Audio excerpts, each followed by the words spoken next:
I want to speak to you about a new organization called the Eco-Modernist Society of North America. I'm here because we are in the midst of a potentially monumental ecological crisis. It is only through a new environmentalism 2.0 that progress can be made. We believe that our only hope for human advancement and even human survival is through the exponential advance of science in the service of humanity. We stand firmly against the war on science that is predicated on the appeal to nature fallacy, which is the belief that whatever is natural must be good and whatever is unnatural must be bad. This belief has become an impediment to advances in areas such as human health, social progress, and even environmental progress. In the field of medicine, the appeal to nature fallacy has already led to catastrophic outcomes. Resistance to vaccines threatens public health and the lives of children.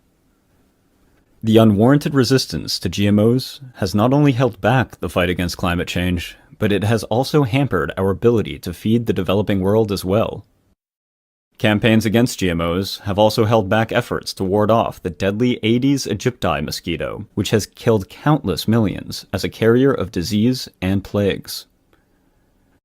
The scientific consensus concerning the safety of GMOs is solidly supported in every major scientific organization across the planet. The only thing green about being anti-GMO is the extra cash that is made by overcharging for expensive boutique food. But that won't cut it when it comes to raising crops with accelerating heat stress, droughts, floods, disease, and insect infestations brought on by a hotter planet. It makes no sense to accept the call of the IPCC for decarbonization within the next 12 years and yet reject their conclusion that these goals are impossible without nuclear power, which has proven itself to be the cleanest, safest, and most reliable way of achieving decarbonization. It is the most reliable way to decarbonize simply because the alternatives of weather-dependent power sources are inherently unreliable. And nuclear is the cleanest energy source because it is the only form of energy production that completely encases its waste stream. Super safe, advanced Generation 4 reactors, which will almost completely convert existing nuclear waste to centuries worth of energy, are coming very close to commercialization. In fact, it goes completely against most everything we're led to believe. But nuclear is legitimately the safest form of energy generation according to all the accepted worldwide energy fatality data. But there is one thing that nuclear is not safe for, and that is the fossil fuel industry. The fact of the matter is that the fossil fuel industry has a long history of funding the anti-nuclear movement, along with climate change deniers, to protect their bottom line. Solid science is in dire need of a champion. And that is what eco-modernism is all about. Eco-modernism is a new environmental paradigm which looks to reverse the fear of nuclear power and scientific progress in general. Ecology-based modernism is the most direct way to define it. Eco-modernism as a philosophy is described in the Eco-Modernist Manifesto.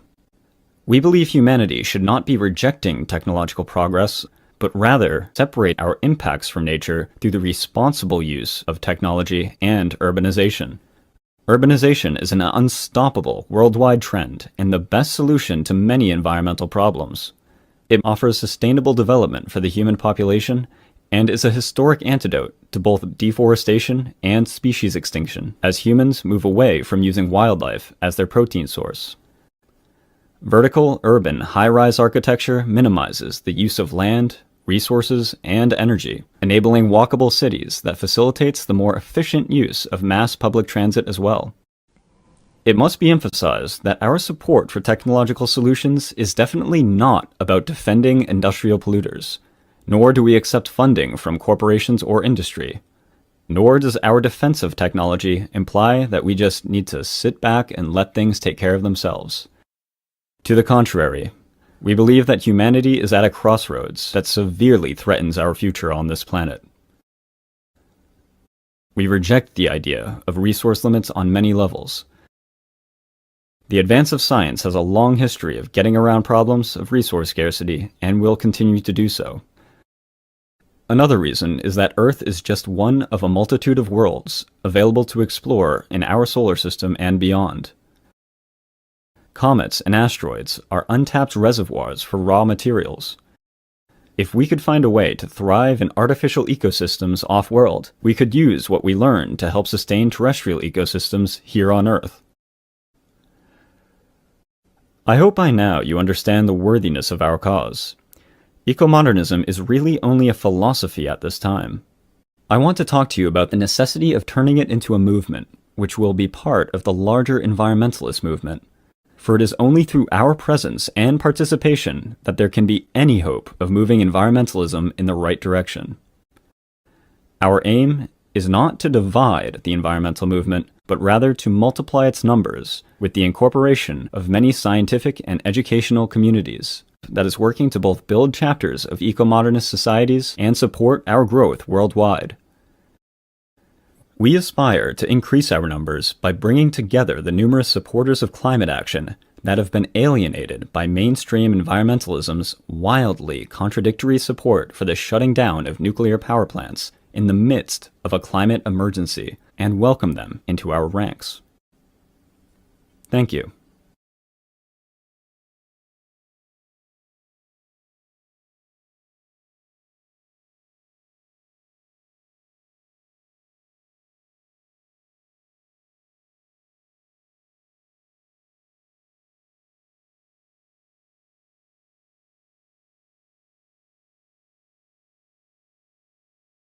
Please subscribe to us on YouTube, EcoModern channel.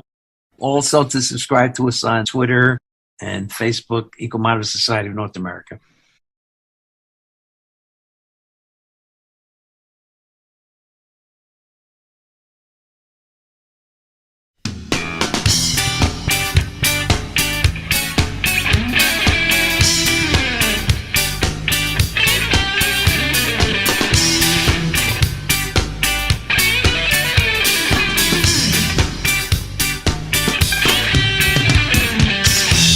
On another planet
Let me tell you something, brother, about you and me. There's no such a thing called freedom, just a word they say. Freedom is in heaven, that's where it stays.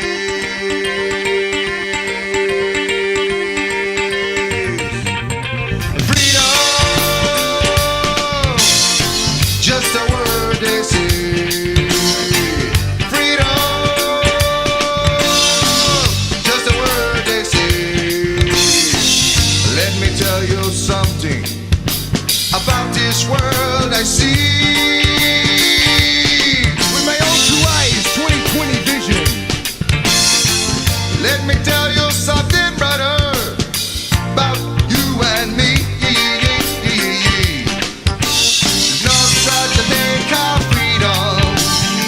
Just a word they say.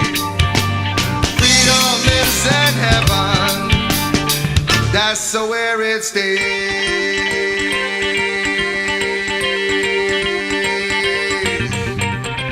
Freedom, just a word they say. Freedom, just a word they say.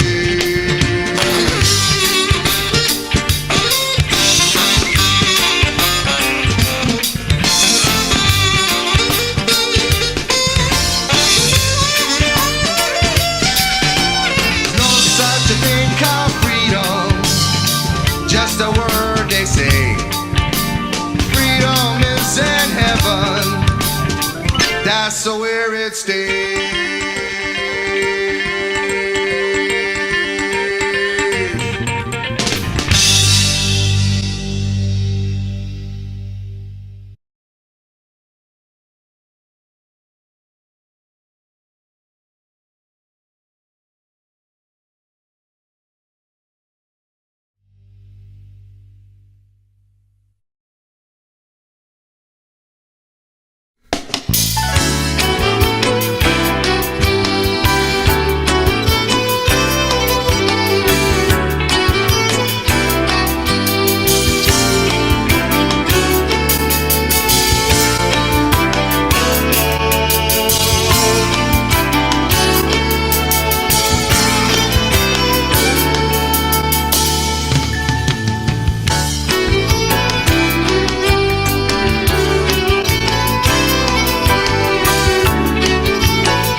Hello and welcome to the program. This is the Eco-Modernist Channel Live. I'm Carl Pauls. I'm here with Gabe Ignetti, Chris Bergen, and our special guest, Mike Conley, is back. He's here to talk with us about his latest work, the LNT Report, How Bad Science Made the World Afraid of Nuclear Power. This is a continuation of last week's show where we cover the story of how hopefully well-meaning scientists created a century of bad precedent. Mike is also the author of Earth is a Nuclear Planet, The Environmental Case for Nuclear Power, and A Roadmap to Nowhere, which is a reality check on renewable energy. Both of these he co-wrote with retired electrical engineering professor Tim Maloney. Welcome to the program. Hi. So welcome back. Happy to be here. We kind of did the whole story. We did like the background of the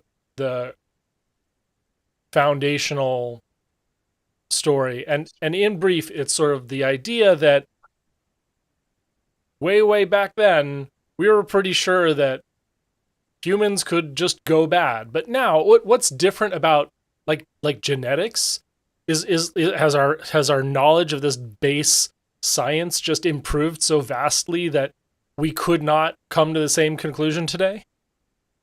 No, I think we could have always come to the same conclusion. I mean, his linear conclusion was just freaking weird. To briefly review, he found evidence at very, very high doses of genetic damage with radiation. And you could draw a line through those high doses. The more radiation, the more bad stuff. The more less radiation, the less bad stuff. That's linear, right? But then, this is just super high doses. And I'll give you an idea of how high it is. 130 million times normal background radiation that we all receive as life forms on this planet. He extrapolated those linear results at super high doses all the way down to zero and declared that the same relationship exists no matter how low or how high the dose. And there's nothing in biology that does that acts like that. And it was almost as if he wasn't thinking of these things as living cells, but rather as mechanisms, which are like an automobile, where if you damage the automobile, it can't repair itself. Therefore, any little bad thing is a bad thing because it's not going to get fixed because mechanics don't exist and cars don't fix themselves. And that seems to be the way he viewed living cells. And it's just like, let's see, that was in 1927. And so 400 years earlier, in 1538, Paracelsus explained to the world that there's no such thing as a safe dose. There's no such thing as a safe quantity. All substances have poisonous qualities depending on the dose. Mm-hmm. So for 400 years, we've known that there is no such thing as a completely, excuse me, I'll rephrase that. I'm sorry, I just got substance. Up and I'm having my first cup of coffee. Yeah, there's no such thing as an inherently safe substance. It depends on the dose. A perfect example is water. You drink too much water in one sitting, you're dead. Yeah. Water is the water of life. I mean, it's integral to life, but too much of a good thing will kill you. Same thing with radiation. On the flip side, because the body can repair itself, very low doses of radiation can act as a stimulant or a stressor that prompts an adaptive response. This is the biology he ignored. Okay? And that's not new. No, it's not new. It's immunology. I mean, take a look at what the sheep, smallpox with the sheep thing in the 1880s. What's his name? I just woke up, folks. Pasteur? Yeah. Sounds. Yeah. So he was like immunizing people like 40, 50 years before Mueller did his work. And Pasteur's work was super famous because he showed that vaccination, the concept of giving a little bit of the dog that bit you, is basically what it is. It's a little bit of the dog that bit you. And then the body goes, oh, I can fight this off, and it learns how to fight it off. Rasputin is another famous example. He got himself up to taking lethal doses of whatever the hell he was taking, and it wouldn't have an effect on him because he started like a drop at a time and worked his way up. And beekeepers do the same thing. They will sting themselves before the season, so the body goes, oh, that stuff, I remember how to fix that, and all the little mechanisms like beef up, and so that's it. So that whole concept of an adaptive response to a stressor was known for centuries before Mueller did his work in 1927. And for some weird reason, he's like, oh no, this is different. And that is the concept. The concept is, there's no safe dose of whatever. It's either no threat. Yeah. a poison exactly. or it's not. Yes, exactly. His method is called the linear model is called the linear no threshold, meaning the effects are linear all the way down to zero, and there is no safe level or threshold below which everything is groovy. Okay. So it was not only unproven because he had no data. I mean, literally, actually, factually, no data to back him up in his original paper. You read his original paper, there is no data. There's no materials and methods section. How did I do whatever I did to come up with my thing? It was just an assertion. Right. I think you said, I'll be publishing this data shortly. In a little while, and then a little while never came. Is that correct? Me.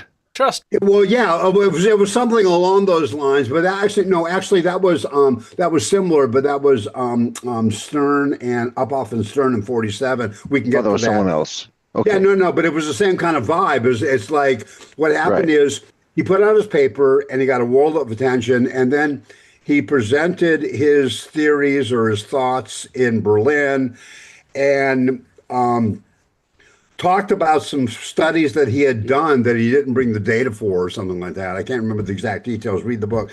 And then for the years afterwards, he tried to run other experiments to validate his opinion. And they kept failing. And they kept the esteemed scientist he used to verify his findings came up with something radically different after 1 year of meticulous study. Okay, a guy named was Ernst Caspari. And Ernst Caspari was a well-regarded PhD entomologist, DNA Drosophila geneticist, Drosophila, the fruit flies. And he was like a full tilt boogie, no kidding, he knows what he's doing in the lab kind of guy. And so Mueller turned him loose on this. He spent a year. And he came back and said, well, sorry, boss, but there is definitely a threshold. And I did the calculations, and it's not even calculations, it's arithmetic. I did it in the book, and it comes out that he was saying there was a very substantial threshold of like 166 millisieverts a year, somewhere in that neighbor. I can't remember the numbers. Like I said, I just woke up. Mueller was, of course, miffed because it flew directly in the face of his now very popular idea, which people were calling a theory, though he had no data to back it up. And things get complicated from there. I don't know how deep you want to get into this, but I mean, I got to write a movie about this. In fact, Ed's pushing me. Ed Calabrese is like, Mike, there's a movie here, and I'm like, yeah, I know.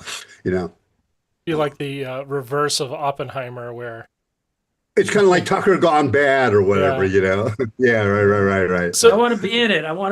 Yeah. We'll find a role for you, Gabe. I promise. All right.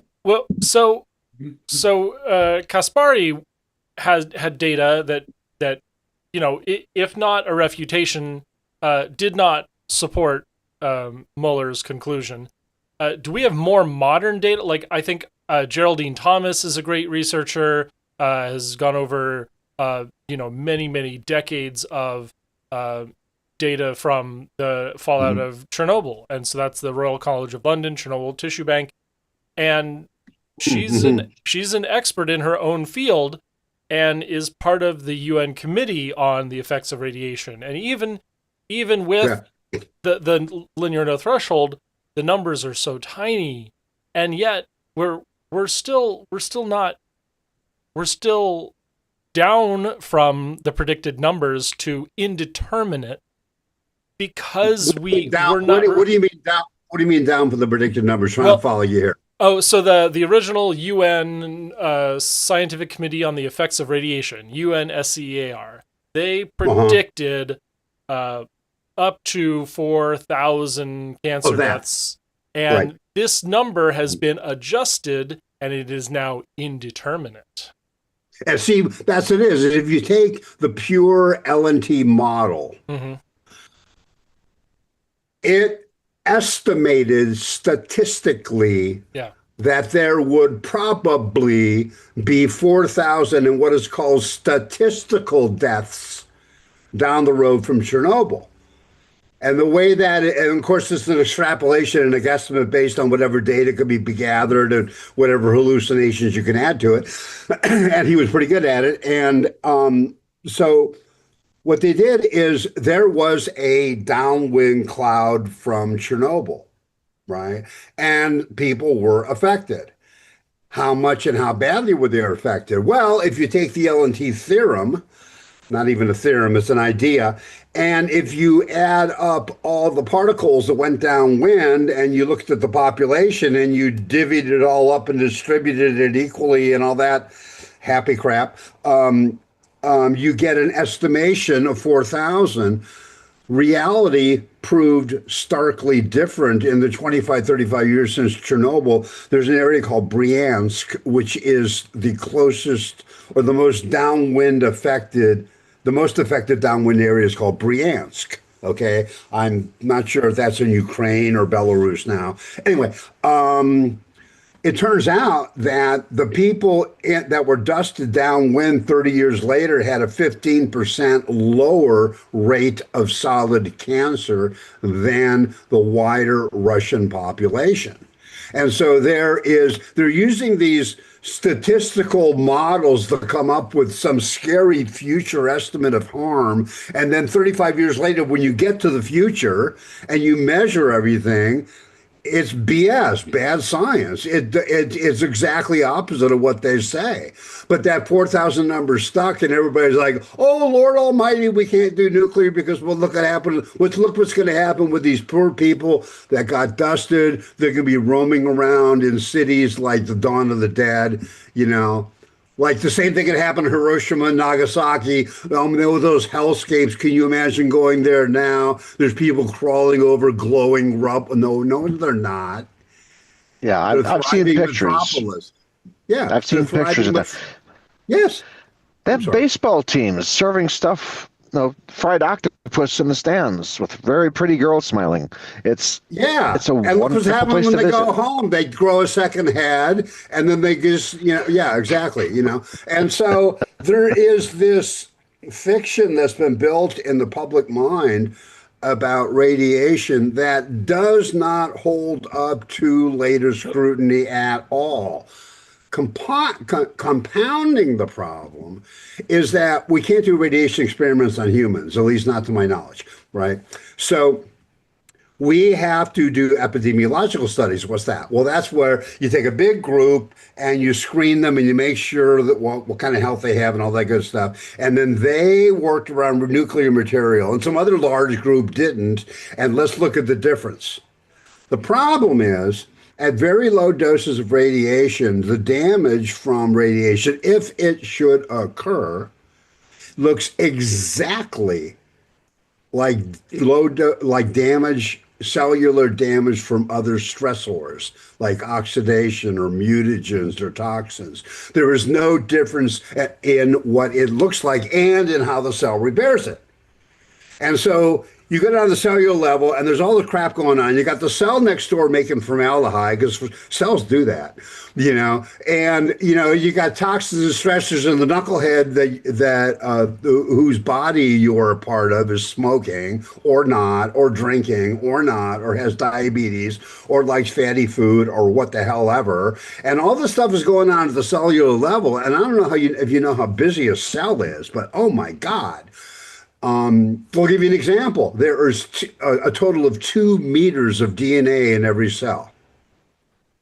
That's about 7 feet of DNA if you strung it all together, okay? That strand is actually a bunch of strands, but those strands, they look like a plate of spaghetti until they're ready to do the chromosome division thing. Those strands are repaired to the tune of about 10,000 repairs per day. And I did the calculations in the book, and it's something like 6 repairs a second in every single cell. So you got all this busyness going on, and somebody goes, oh, let's zap them with radiation and see what happens.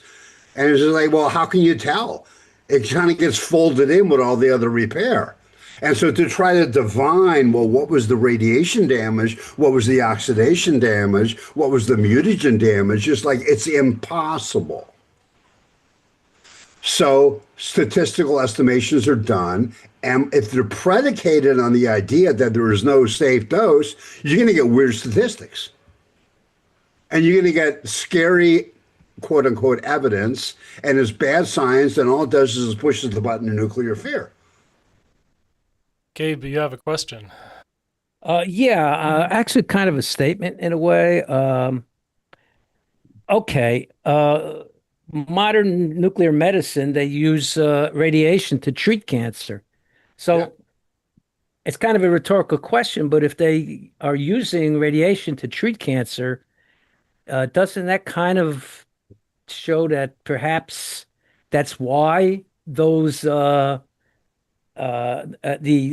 decrease in cancer in that particular statistic, and there are other statistics too. That Hiroshima and Nagasaki, I don't know if both of them, but they found similar statistics for people who are more irradiated during the bombing, that the cancer rates went down. Well, yeah, well, those are 2 related things. One is like, I'm going to address the thing about nuclear medicine, is nuclear medicine has gotten a pass for this whole thing.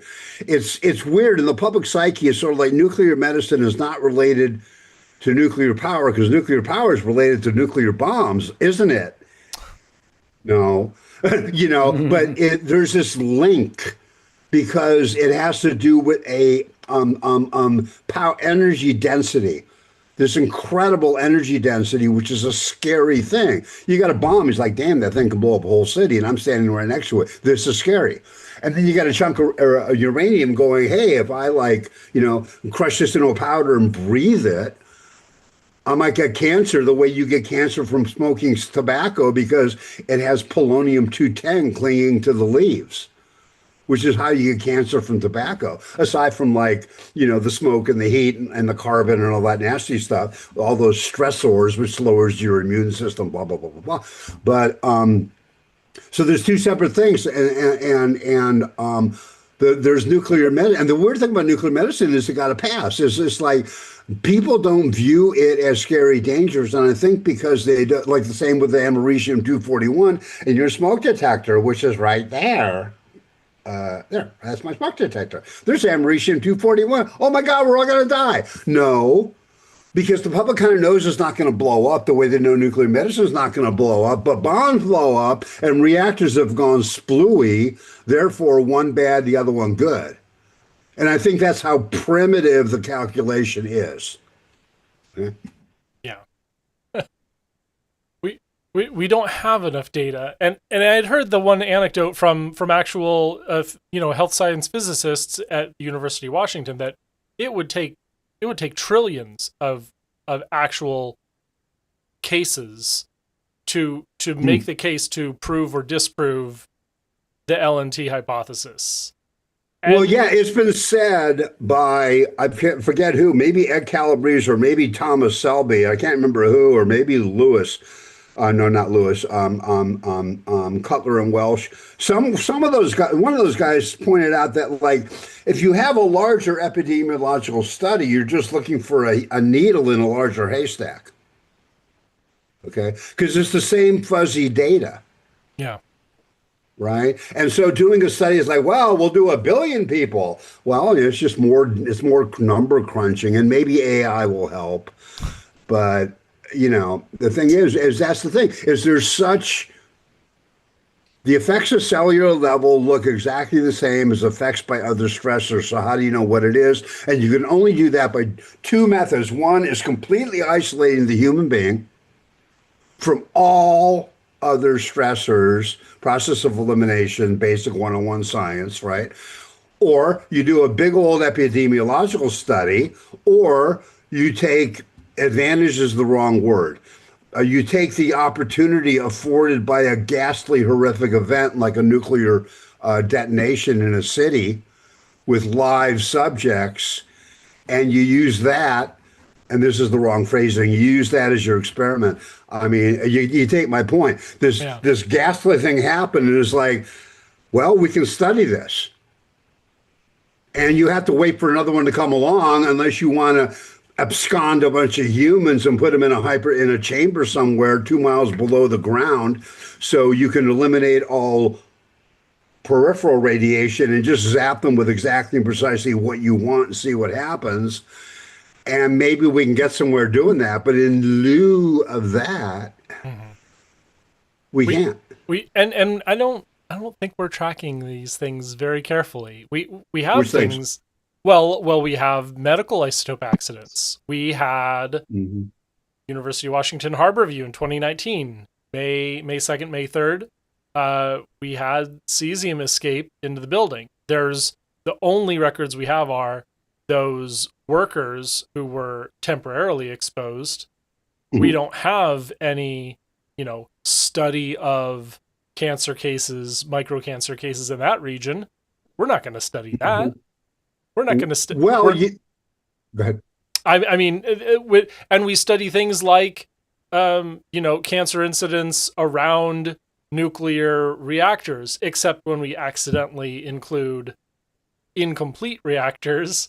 We're just actually studying the occurrence of cancer in industrial areas. And so the science is very often junk science. We're not actually interested in answering this question, I think.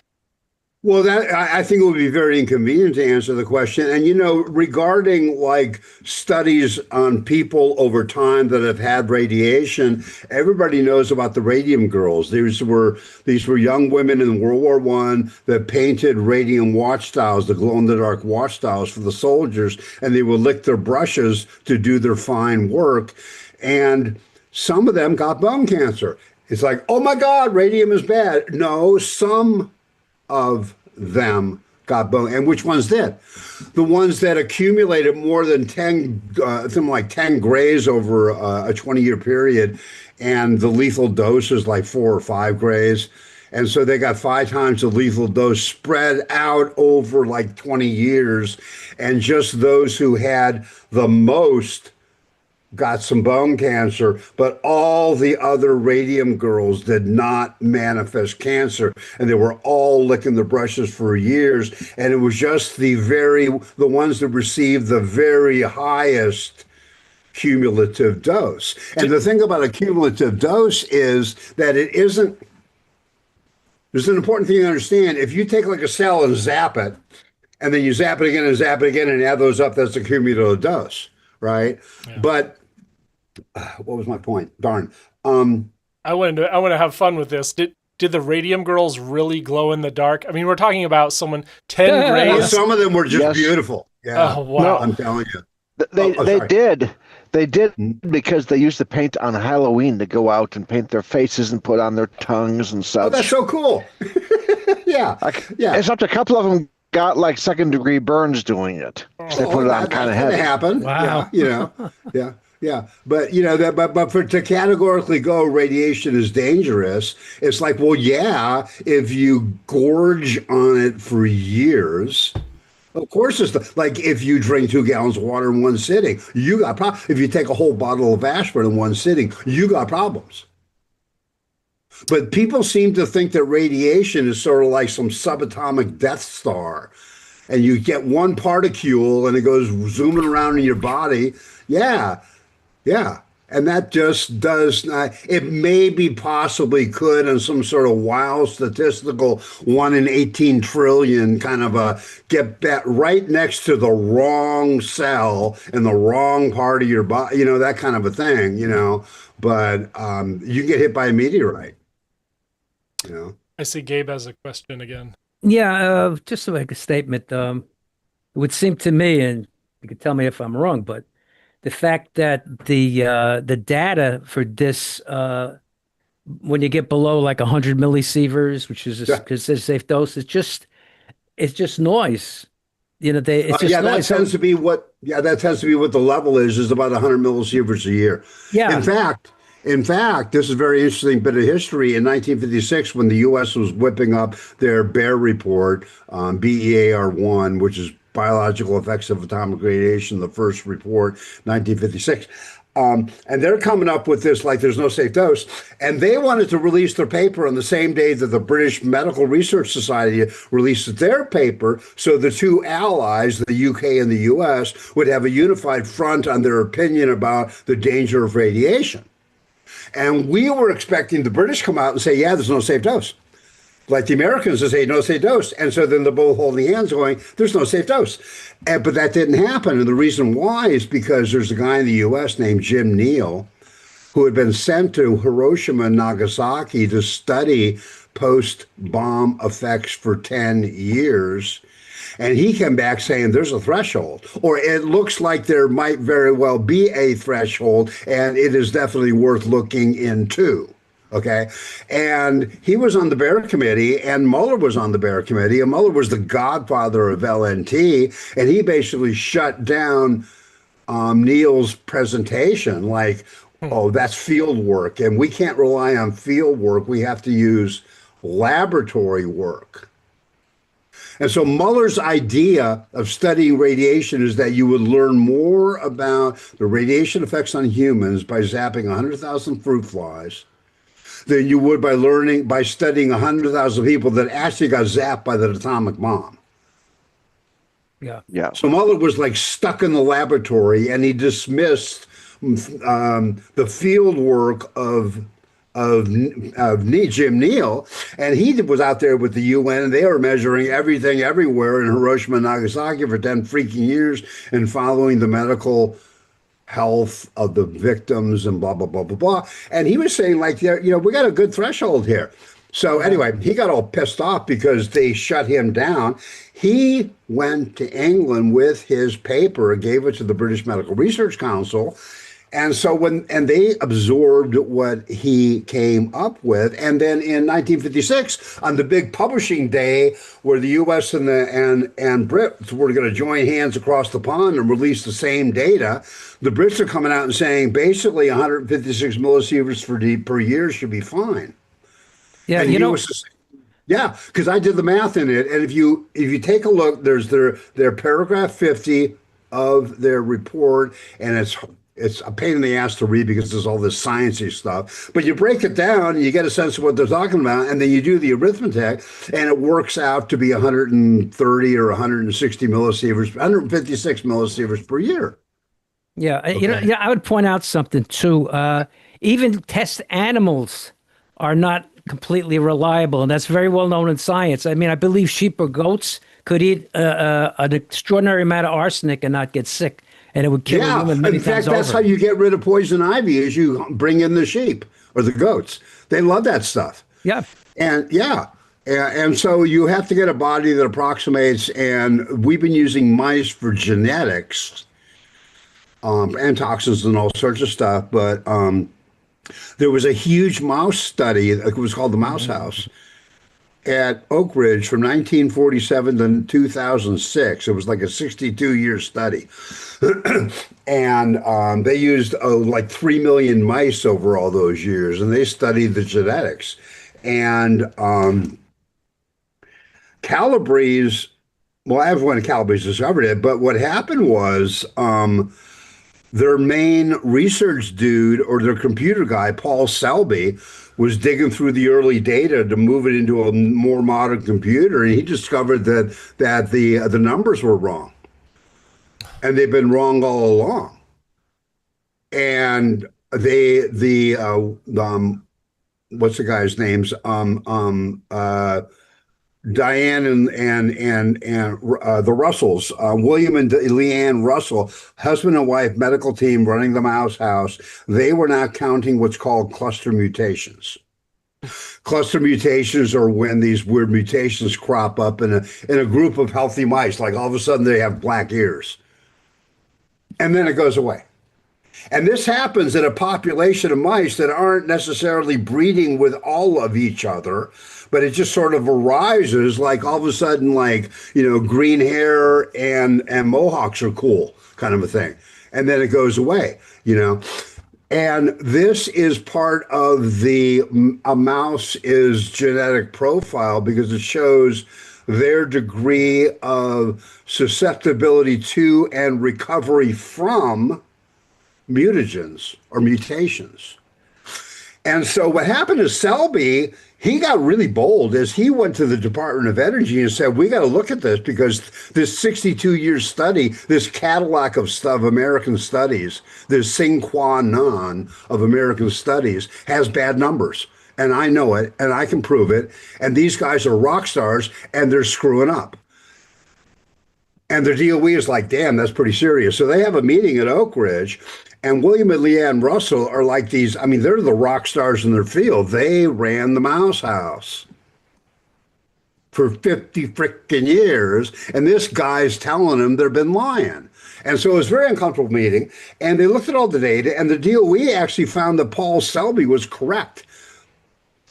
That the Russells had, because they had not counted the cluster or factored in the cluster mutations in the mouse's genetic profiles, they were incorrectly observing and recording what was happening. And as a result, their numbers were wrong. And this is super, super, super important because in 1972, William Russell was on the new Bear Committee, and he waltzes in 1972 and says, hey, I got bad news and good news. And well, first, the good news is there seems to be a bit of a repair threshold in the female in the egg, the female reproductive cell. And the committee's like, really?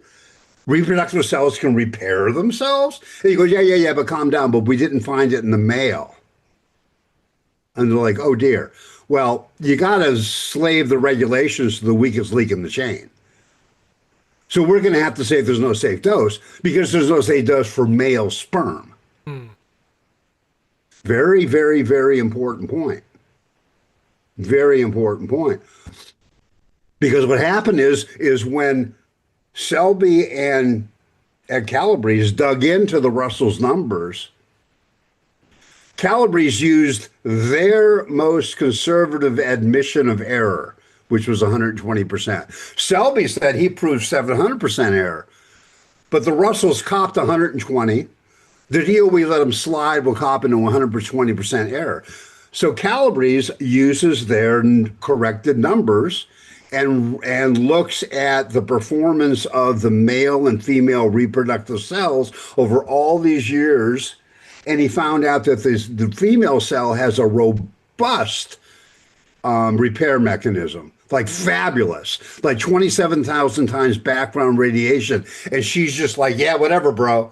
I got my groove and I can fix this stuff and screw you. And the male is not as well built in this department, but he did exhibit it as well. And this is the whole key of LNT. And it's like, this is so cool. What happens, and we didn't find this out until, when I'm about to tell you, we didn't even know until the 1990s, cellular biology. And this is when Selby brought his case forward. In the 90s, in the 80s and 90s, cellular science got to the point where we could determine exactly what was happening during fusion. What's fusion? That's when the egg goes into the cell and deposits its DNA. And what happens is it's the female that stitches all that stuff together. And she's the one that repairs it all while she's doing it. And the other key thing is as the male, the mature males, there's two stages of sperm, mature and immature. When it matures, that means it's ready to roll. It's ready for action. It's going to have a date with the ladies, right? When it matures, it turns off its repair mechanism. Why? Because if it mates with a female egg, the female's repair mechanisms kick in, and you don't want two cooks in the kitchen. All right? And so this is so cool because these portion of cellular life that Muller and all his compadres were studying was the reproductive portion. Zap the flies, let them mate, and see if the fly babies turn out weird. That's what he was doing. So he was looking at the reproductive stage and the reproductive cells that were engaged in reproduction. Because not all reproductive cells engage in reproduction. All right. They have to mature into that state. When they do, they have half of their DNA. The male has no repair mechanism because he turns it off. And the female has her half her DNA with her robust repair mechanism. And they party and she pieces it all together. Because when it comes to something as important as the perpetuation of the species, Ken's just Ken and Barbie's the boss. Okay? And so that is what we only found out in about the mid-90s. And for 70 years before that, Muller was, oh yeah, there's no repair mechanism. We're all screwed and don't get zapped or you'll die. And it's just like totally not true, but we didn't find it out till the 90s. And so that's kind of like the long story of, and then in 1996, when the Department of Energy had this data, didn't do anything. Chris. So they're just like, oh yeah, that's screwed up. So yeah, what are you going to do? Oh, well, yeah, it's screwed up. Yeah, what are you going to do about it? Well, it's screwed up. That's it. Let's get Chris's question in. I'm sorry. I blabbed. Yeah. That's all right. No, your blabbing is always interesting, and Yeah, it is. but basically what you've been saying is that in spite of new regulations, people saying I'm comfortable with the way the rules have been, let's not change them, which is a really good way for science to move forward. About your book, I just want to mention that it's got a bibliography, it's got an index. Yep. As well as broken up into chapters and such. This makes a pretty good textbook possibility, I think, for high schools or colleges, but yet it's written in a way that a junior high kid should be able to read pretty easily. Yeah. So, Well, and Calabrese says in his blurb on the back of the book that the book is good for high school and up. yes. And actually, it was on the back of the book. Somebody decided to take it off the cover, and I had some harsh words with the person that did so, and I'm sure it will be on the cover in future editions. Let's put it that way. But yeah, Ed Calabrese says directly that the book tells the story, and it tells it in 140 pages. And that it should be read by high school on up, which means it tells the story and it's understandable, which is exactly what my goal was. And I got to tell you, I did not tell him I was writing this book.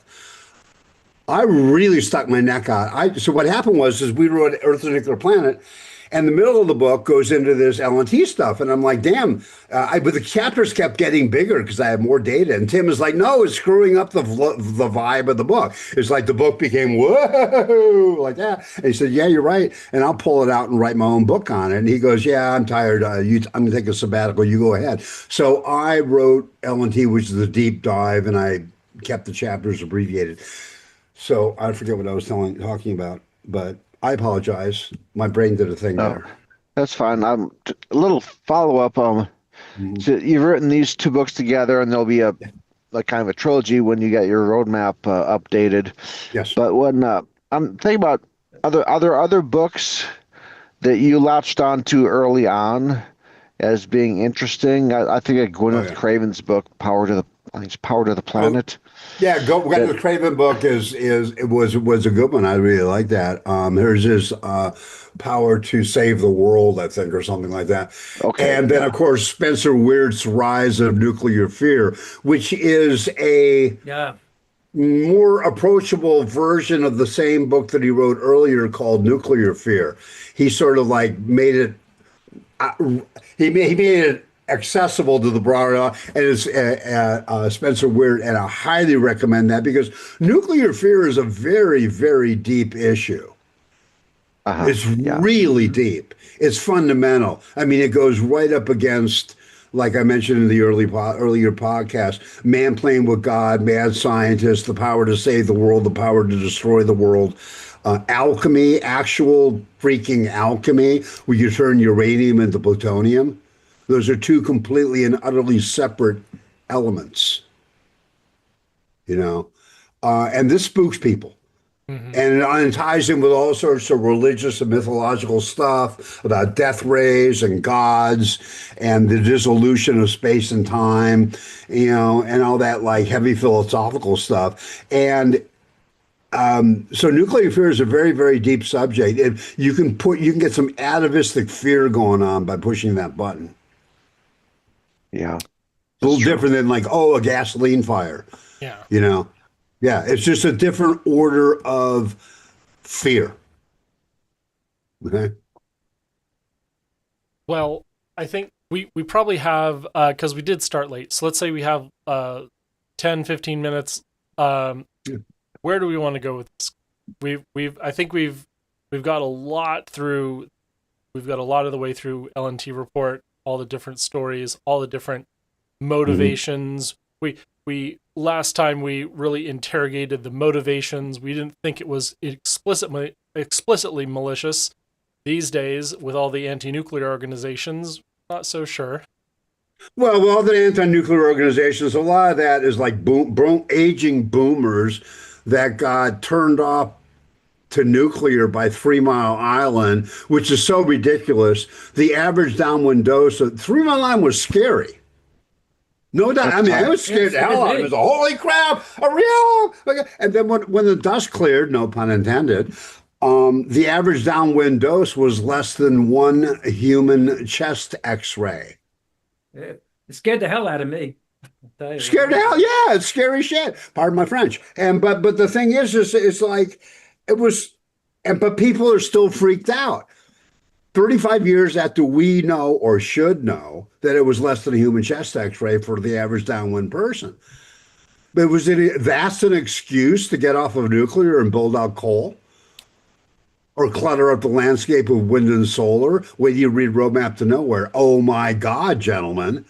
Oh my God. I'll give you one little statistic in Roadmap to Nowhere. When you add up all the stuff that Jacobson calls for and the new transmission, not the existing, the square miles cumulative of corridors and farms, 122,600 square miles. You know, And 46,000 of that is the offshore regions. That's the footprint that he wants for powering the country, largely predicated on an unscheduled chest X-ray. And how much would nuclear take up? About 150 square miles? Well, if it was all large Gen 3 jumbo reactors with adequate perimeters, it'd be about 300 or 400 miles. If it was, now here's the thing. And Roadmap to Nowhere, we design a nuclear grid, and we go, okay, well, a large number of these reactors will be on brownfield sites. What's a brownfield site? An old coal plant, an old gas plant. They are wired for production. They have turbines. They have generators, switching yards. They're zoned for energy production, and they have a freaking corridor. So the basic concept of Roadmap to Nowhere is take out bad heat, put in good heat. So the footprint of our energy system would not expand if it was nuclearized. In fact, it would shrink because with small modular reactors, you can put the reactor where it's needed and eliminate the corridor in some instances. Like right now in Los Angeles, we have a corridor from El Segundo to downtown going through some buku real estate. All right? Give it back to the public. Or have the energy companies sell it off to defray the cost of building the SMR, blah, blah, blah, blah, blah. There's a lot of things to be done. On top of that, nuclear barges, which is an unmotorized ship, a barge that has a reactor in it, that's a power plant, that's water mobile, that you tow around and tie up wherever. And we have the best river system in the world. We have hundreds, if not thousands, of small cities and towns, thousands along navigable rivers. Mm-hmm. Tow a reactor, tie it up to the port, you got power, plug it in, plug and play. You need no nuclear personnel on shore. It's totally plug and play. Yeah. Is this that real? eliminates, this reduces the footprint, blah, blah, blah, blah, blah. It's ridiculous how small of a footprint a nuclear grid would be. Let me ask you something. Is that nuclear barge, is that conceptually doable right now?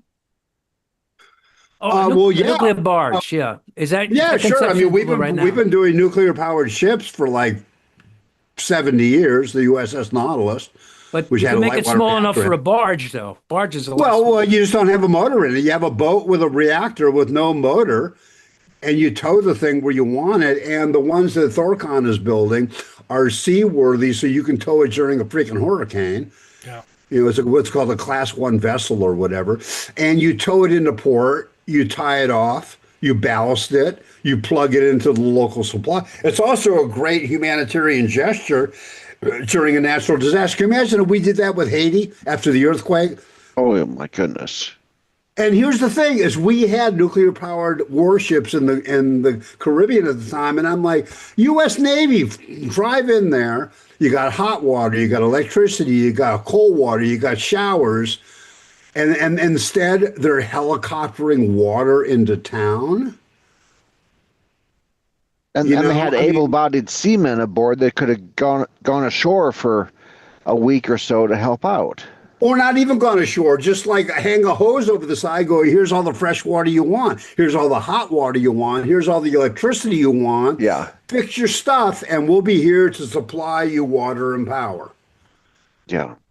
You know, I mean, that is such a, there's, can you imagine the sense of the humanitarian gesture and the soft power that you would have by doing that? Yeah. But to specifically answer Gabe's question, the Russians have the academic Lomonosov already in the Arctic Circle. I think they have 2 barges that are operating, definitely one, and I know that they are planning to build, are building at the moment, like another 4 or 5 or 6 more barges like that. And there are nuclear-powered icebreakers. There's just an article recently on Finland. It's going to be making possibly up to 12 icebreakers for the United States Coast Guard.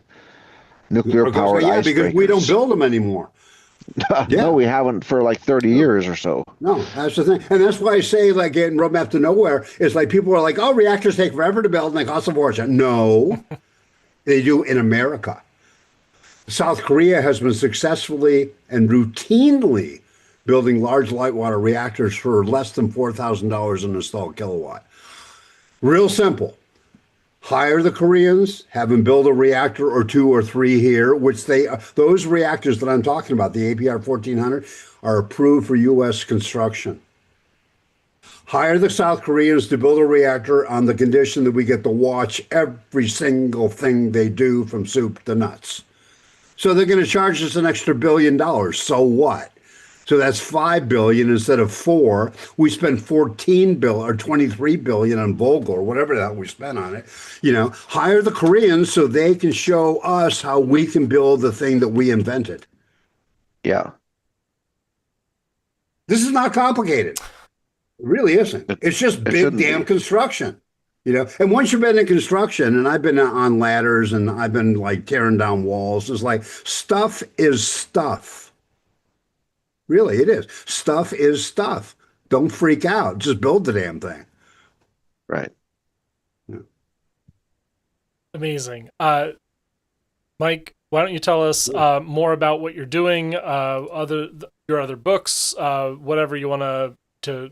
Oh yeah. Well, I'm just working on a summarize. screenplay now. I'm tweaking a screenplay that I wrote a while back. It's called Wicked Wonderland, and I wrote the novel, and it matches the screenplay. And it's a crime caper set in L.A., and it's based on some medical advances that actually exist. And I just had the bad doctor in the movie put it together, and it's real simple. You take a person's blood, you extract the white blood cells. You tweak those blood cells, those white blood cells, to turn into stem cells, which can be done. And then you tweak those stem cells to turn into sperm cells, which can be done. And now with your blood, I have your sperm, and I can hire a surrogate mother and nail you with a rock solid paternity suit with DNA to prove it. And so it's a caper about a bunch of knuckleheads running around trying to do this dastardly stuff with a technology that's far superior, with far more potential than what they're doing with it. Right. And then some regular people that find out about it and decide to stop it, and they don't know what they're doing. And it's called Wicked Wonderland, because the ultimate plan of the bad guys is to use this cash to open up a clone brothel, celebrity bioengineering clinic on a private island off the Cambodian coast, and they're going to call it Wicked Wonderland. And it's like, you want your own little Taylor Swift? Well, here you go. 20 years later, you'll have a lot of fun. That's how ghastly this technology can be, but I present it in a screwball action caper. Yeah. To make it interesting. I don't want to do Gattaca, you know. Oh, yeah. So this is more like Lock, Stock, and Two Smoking Blood Vials. And are you showing that this artificial or designer sperm can be made from women, not just men's blood? Well, see, that's the thing. It's just coming out is they're now manipulating eggs to do the same thing. Take your skin cell, take out the nucleus, put in an egg nucleus, etc. And so all this stuff was like Tinker Toys, and this island, Wicked Wonderland, is going to be like cloning CRISPR DNA Central for all these like super like rich Jeffrey Epstein types. It's a Jeffrey Epstein island with a clone bank. Yeah. And that's what these guys have stumbled onto. But all they know now is someone's running around with 100 blood vials and trying to extort movie stars. Thank you. Oh, Gabe has a question still. Go ahead. Yeah. What are the prospects for LNT going into the Dust Bowl of history anytime soon? I don't know about that, because here's the thing: is somebody mentioned earlier about how I can't remember how it's easy to use or it's simple. The thing is it's not just simple; it's been institutionalized. As deeply as, and this is a very imperfect example, as deeply as pasteurization is in the milk industry. It's an inherent, integral part of the entire industry, and rules and regulations are all Tinker Toy structured around it. And like Doge, you can't go in there with a chainsaw, you should go in there with a scalpel. And I'm concerned that this new political climate is going to sweep away this stuff, and then there's just going to be a technological backlash when another administration comes in, because you took away my rice bowl. I mean, here's my nuclear regulation thing that I built a whole company around. You're telling me it's BS? There goes 200 million a year, or whatever, you know. And so it's institutionalized. And I don't think institutions, they don't disappear, they unravel. Yeah. Thank you, everyone, for your contributions, for your insights. Thank you for watching. This has been the Eco-Modernist Channel Live. We broadcast right here on YouTube at Eco-Modernist1, the Eco-Modernist Channel, at 10 a.m. Pacific, 1 p.m. Eastern. You can also find us on Facebook at the Eco-Modernist Society of North America. You can find us rebroadcast on many of my channels, I'm Carl Alex Pauls on X.com, on LinkedIn, and Soyaddle.tv or Soyaddle on Twitch. You can find us online at ESNA.earth, that's ESNA.earth, and on Patreon. Please support us on Patreon. Look for the Eco-Modernist channel. And remember, missions first, peace and justice will follow. Make energy, not I war. want to speak to you about a new organization called the Eco-Modernist Society of North America. I'm here because we are in the midst of a potentially monumental ecological crisis. It is only through a new environmentalism 2.0 that progress can be made. We believe that our only hope for human advancement and even human survival is through the exponential advance of science in the service of humanity. Eco-modernism is a new environmental paradigm which looks to reverse the fear of nuclear power and scientific progress in general. Ecology-based modernism is the most direct way to define it. Eco-modernism as a philosophy is described in the Eco-Modernist Manifesto. We believe humanity should not be rejecting technological progress, but rather separate our impacts from nature through the responsible use of technology and urbanization. Urbanization is an unstoppable worldwide trend and the best solution to many environmental problems. It offers sustainable development for the human population and is a historic antidote to both deforestation and species extinction as humans move away from using wildlife as their protein source. Vertical, urban, high-rise architecture minimizes the use of land, resources, and energy, enabling walkable cities that facilitates the more efficient use of mass public transit as well. It must be emphasized that our support for technological solutions is definitely not about defending industrial polluters, nor does our defense of technology imply that we just need to sit back and let things take care of themselves. To the contrary, we believe that humanity is at a crossroads that severely threatens our future on this planet. I hope by now you understand the worthiness of our cause. Eco-modernism is really only a philosophy at this time. I want to talk to you about the necessity of turning it into a movement, which will be part of the larger environmentalist movement. For it is only through our presence and participation that there can be any hope of moving environmentalism in the right direction. Our aim is not to divide the environmental movement, but rather to multiply its numbers with the incorporation of many scientific and educational communities that is working to both build chapters of eco-modernist societies and support our growth worldwide.